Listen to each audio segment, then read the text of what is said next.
Andy, Leamington at home, and I think the reverse fixture showed exactly what they're all about in terms of how tough opponent they'll be tomorrow. Yeah, it'll be a tough opponent. Paul's done a great job there at Leamington, obviously losing the centre forward that they did to Shrewsbury. I think it's his 751st game in management, so congratulations for that. Massive achievement. And on a good run of form. And yeah, they're a good organised side that have got some lively front players. It'll be a tough test, but we're at home. We have to force the issue and make sure we force ourselves onto them. When we went there, they had a really long unbeaten home record, which we ended, and I suppose them coming here, they're in really good form. It's something that we want to end again tomorrow. Yeah, we've only lost a couple of games since we beat them, so you can see they are in a good run of form, a really good home record. They've beaten some good sides along the way as well. Last home game was against Chorley, they beat them 3-2, and a away game against Southport, and another tough place to go, and they got a result there, so they're doing something right now, and like I said in my radio interview, I wish Paul all the best, obviously, after this weekend. I suppose they'll be looking at it and think they've got an outside chance of making the playoffs. I think they're 10 points adrift with 11 games to go, so they'll be thinking their season could still be alive with the run of form they're in. Yeah, I think everyone's got in the shout. Like I say, we don't concentrate too much on opposition, concentrate on ourselves, but like I say, it's, if they're winning games, then they're going to get points in it all. For us then, obviously, the last full week of training for a few weeks with a lot of fixtures coming up, how has it been? Very good. Some really good sessions into them.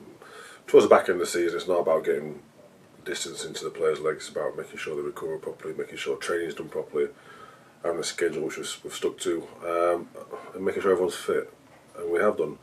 We've only got 2 injuries at the moment, which we're fortunate with Danny and Ross, but everyone else is fit and available for the squad. Obviously we've got lone players out, but the team that's remaining at the club are all fully fit and ready to go. How important is that, like you said, the load at this stage of the season, particularly with it being the last week without a midweek fixture for a month now? Yeah, we have to manage the load up. Kieran, Ash and Rosie all manage the players' wellness and the loading of the players, so they're all in top condition when it comes to a game day situation. So we manage that, we have done all season, but yes, it's important that we don't push them too hard, because you're not going to get any fitter now towards the end of the season. It's about continuing what we've been good at and making sure we get improvements along the way. 10 games unbeaten now, I suppose things down there really positive in the dressing room at the minute.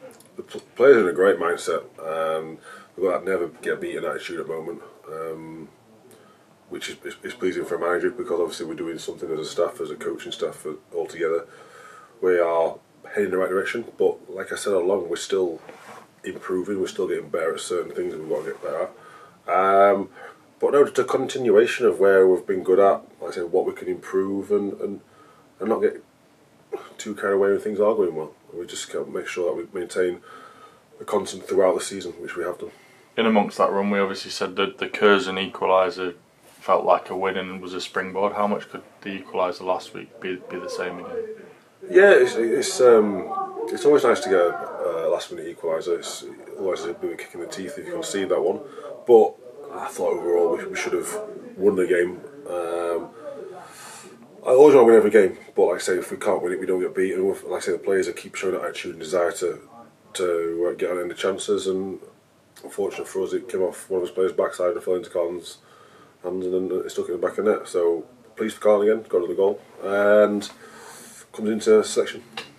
I know as frustrating as it would be not to have won last week, I suppose the encouraging thing is the chances are still there, and we've done so well this season in scoring goals, so it's probably just one of them days, wasn't it? It felt like that, yeah, it felt like, especially first half, like I said before, we should have been 4 up probably at half time. But we are getting in those positions to score goals, so we're doing something right and making sure we know those areas.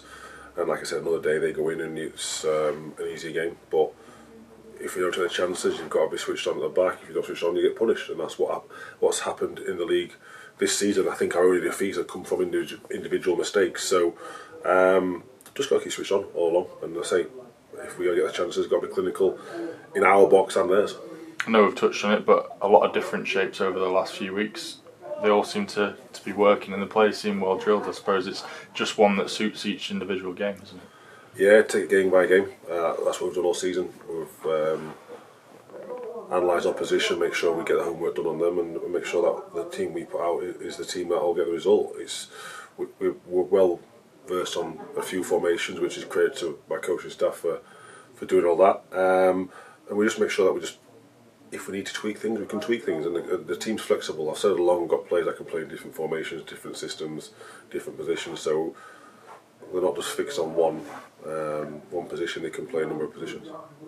You touched on the injuries, there are only been 2. We obviously know Ross is a long term one, but how's Danny getting on? He's coming alright, yeah. He had his injection Tuesday.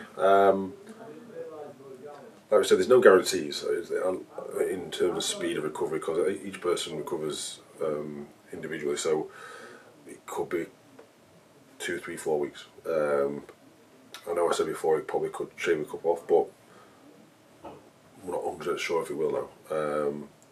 It probably will recover quicker and stronger, but some people recover quicker, so it's healed differently. So we just got to play it whenever it comes. Whenever Danny's fit, he's fit. If he's not fit, then we've got players on the pitch that'll fill in for him.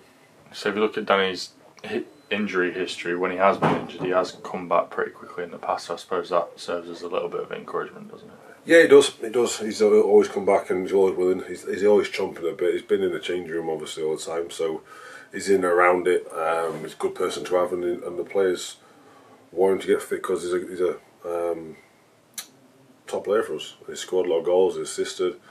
Over the last 2 years, he's been good for us. So I say, when you're missing your number 9, others have got to step up, and they have done. We still get results without him, but obviously Dan, when you take any player out of your team, it's going to impact you. But I'd like to think we've covered quite well for it.